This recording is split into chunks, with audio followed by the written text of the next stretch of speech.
Hi, I'm Allison. And I'm Taylor. And we're the hosts of the Anxiety Chicks podcast, where we dive deep into the reality of anxiety, nutrition, and mental health.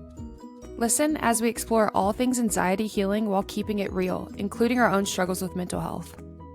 We'll bring our expertise as healing professionals to the conversation while discussing the tools and strategies you need to heal the anxious mind. Listen to the Anxiety Chicks on the iHeartRadio app, Apple Podcasts, Spotify, or wherever you get your podcasts.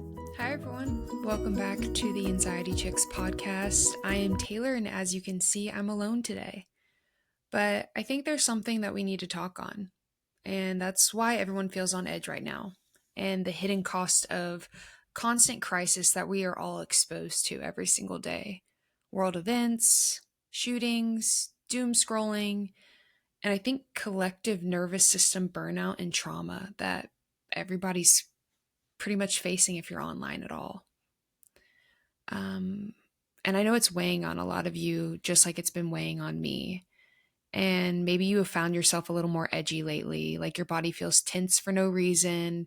You're exhausted but wired. You snap easily, cry randomly. You feel your tolerance for life is just kind of gone. You're not alone. You're not broken. We're living in a constant state of crisis. I think that in today's day and age, we are exposed to a lot. We see a lot, and maybe a lot we shouldn't see. And I want to say I'm right there with you, first of all. It feels like every time we open our phones, we're hit with another tragedy, a hate crime, something happened to someone, political chaos. And the worst part of it is it's not just headlines we're seeing, we're also seeing footage of things. We're watching things our eyes and our brains were never meant to process. And I'm right there with you. I feel like this last month I've just been left uneasy, to say the least. And I think when you already struggle with anxiety and maybe even intrusive thoughts, you might feel yourself a little more triggered when you see things like this. And we're being asked to process things that we were never meant to process. We don't have the knowledge to process. And so what's happening in our body? Let me explain what's actually happening on a psychological level. When your brain perceives danger, even digital danger, it activates your fight or flight system. We all know what the fight or flight system is. If you struggle with anxiety, you have probably felt fight, flight, or freeze. Sorry, guys, I sometimes cannot speak, and that's okay. But your heart rate increases, your breath shortens, your muscles tense, and this is your body trying to protect you. But if that stress response never shuts off, you get stuck in what's called chronic nervous system activation. And if you are on social media, TikTok, Reels, you're probably seeing so many people talk about nervous system regulation. And I think a lot of us are in this chronic nervous system activation. And it starts showing up like you can't sleep. You get irritated by everything. You feel dizzy, shaky, disconnected. You feel like crying, but there's not really a reason. And this isn't weakness at all. It's your body saying, I've had enough, I need a break. And that can even be without seeing a specific trauma, a really bad trauma, like even just constant news to the brain. A lot of times the things we see on social media are more towards the negative side. There is a ton of positive, but it's that constant feeding of the brain. And I think our brain is just tired.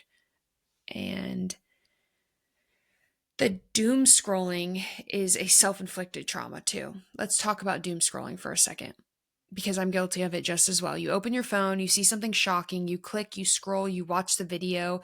First of all, it's like, oh, why can't I just stop? But there's something about seeing a headline that your brain just has to know like what it's talking about, or you really can't stop thinking about it.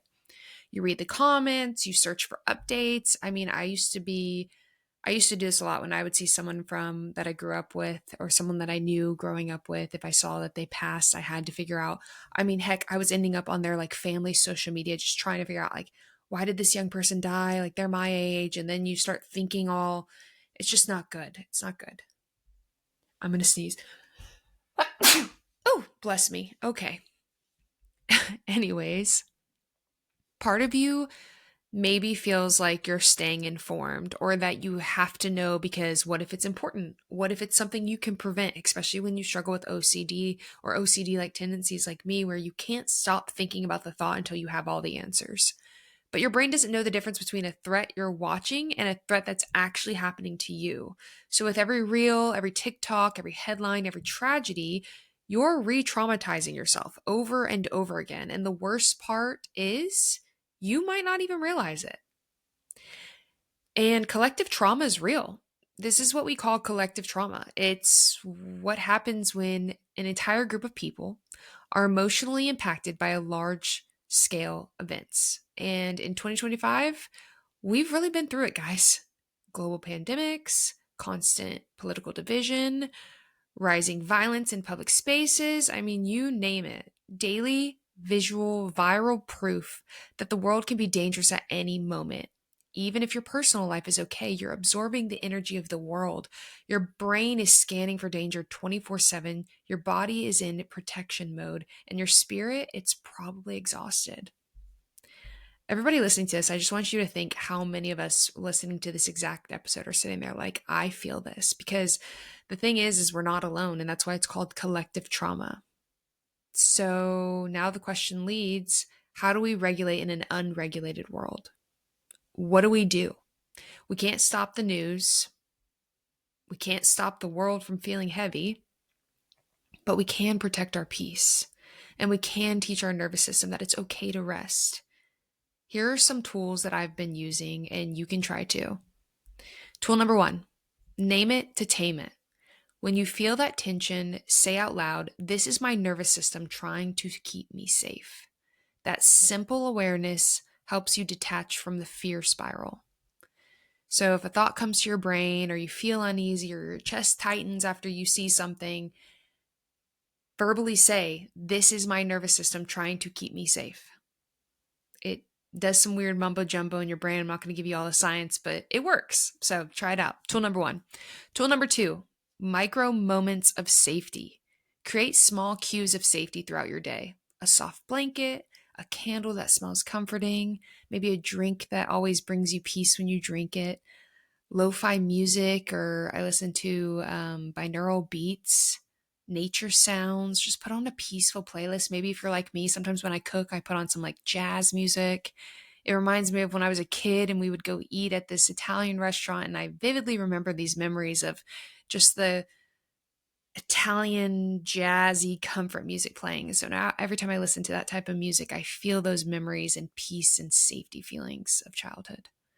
5 deep breaths in sunlight, washing your hands with cold water and maybe splashing your face and staying present.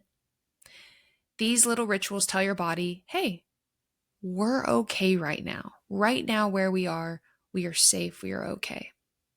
So that's tool number 2, micro moments of safety. Tool number 3, limit the input. You do not need to consume every tragedy to be a good person. Let me repeat that. You do not need to consume every tragedy to be a good person. I have been told before, when I don't speak on something that I don't know about on my page, that I am a bad person. And I've thought about it. I've reflected on those messages before, and I've made myself to feel I'm a bad person. But that's not true. Because if you're anything like me, I'm just going to tell a personal story here. In college, when I started developing pretty bad anxiety, I was weirdly enough watching a lot of news. And I remember this is when a lot of the movie theater shootings were happening, and it really freaked me out. And if I'm being completely honest with you, I still struggle to go to the movie theaters because it caused such weird thoughts and feelings in my body. And I remember watching the news and even went to class one time and felt super uneasy about someone in my class out of nowhere. No cause, no rhyme, no reason.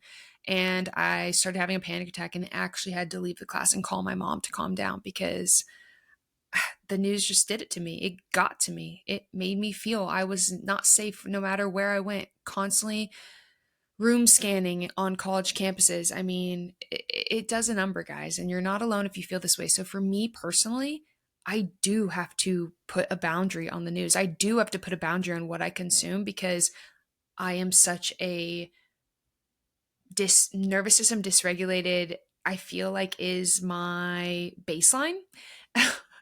I just am naturally I naturally have a little bit more of a dysregulated nervous system. And I struggle a little more with looping on thoughts and looping on things that I know I have to create a boundary. You can stay informed without being consumed. You can set boundaries. Only check the news once a day. And even if that's too much, maybe have the person who tells you things. That's what I do. I get some of my news from people I trust, and I know that they're not going to give me the things that truly I can't control right now or do anything about, and that's personally to keep my mental health safe. Mute or unfollow accounts that constantly trigger panic in you. I remember the other day I read something on accident, and I recently have seen a lot that I know a lot of you guys have seen on accident and not wanted to see. And it's compulsively playing in my brain. I don't know about you guys, but that's why it's good to mute or unfollow accounts that you feel trigger you. And then take breaks from scrolling, even if it's just for a few hours. Really make note of your emotional state before you get on your phone and scroll, and then after you scroll. If you find that most times when you're scrolling on your phone, when you leave scrolling, you're worse off than before, really take note of that. What matters more? So that's tool number 3, limit the input. Tool number 4, reconnect with what's real. Put your phone down completely. Go outside. As cliche as it is, touch grass. It does something for you. Call someone you love. Read a physical book, not a Kindle, a book. Pet your dog. Hug your kids. Hold your kids. Hold your family. Hug your family. Come back to your life. Because the internet is not the full truth of the world. There is still peace. There is still safety. There is still goodness, and it's worth looking for and living for. It's so easy for me to forget that. I have to be reminded of that. Because when I get negative, sometimes my brain goes to, this world isn't safe at all. I can't trust anybody. I don't feel comfortable being here. I am not at peace. And that's not the truth. So if you're listening to this episode and you're thinking, Taylor, I've just been so tense, so scared, so overstimulated, I want you to know this. You're not weak for feeling this way. You're human. You are a nervous system trying to survive in a world that gives you no breaks. It's 2025. We are so connected. There's so much beauty in being connected the way we are, but there is so much sacrifice. And the fact that you're still here, still showing up, still trying to take care of yourself, that's strength. Let this episode be your permission to rest, to unplug, to protect your peace, not because you're ignoring the world, but because you deserve to live in it with presence and power. You don't have to carry everything. You don't have to fix everything. But you can start by taking care of one body, one mind, one soul you've been given. That's how we heal. If this episode spoke to you in any way, I would love for you to DM me or us at the Anxiety Chicks or me at health_anxiety. Share the episode on your story. I know a lot of people could use this. And let's keep spreading real conversations like this because anxiety loves silence. But healing loves community. And we'll see you next week. But until then, take a deep breath before you leave. You're safe right here, and you're doing so much better than you think. And your healing tip of the week is put your phone down. Put your phone down and do it in a time where you're normally scrolling. Instead of scrolling, put it down. Be present, disconnect, and unplug. I love you guys, and you're not alone if you're feeling just absolutely uneasy lately. I'm working on it with you right here. See you guys next week. Thanks so much for hanging out with us today. We hope this episode reminded you that you're not alone and healing is always possible. If something we shared helped you, the best way to support the show is to leave a review or share this episode with a friend who needs it.